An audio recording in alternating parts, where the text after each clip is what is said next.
Finally আমরা সিদ্ধেশ্বরী মন্দিরে পৌঁছে গেছি। উঠতে অনেকটাই কষ্ট হলো, রোদ্দুরটা ছিল বলে। এখান থেকে ভিউটা অসাধারণ, কিছু দূরের পাহাড়গুলো দেখা যাচ্ছে।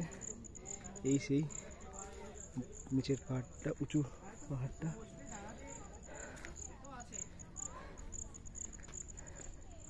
এখানে কোনো জলের জায়গা আছে না।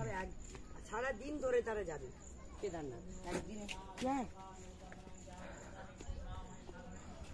রাহুল গেছিল না মাঝখানে, যেহেতু জুতো পরে আছে আমি ঢুকতে পারবো না।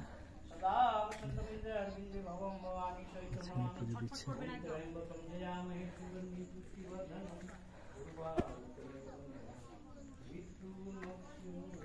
ঠিক আছে।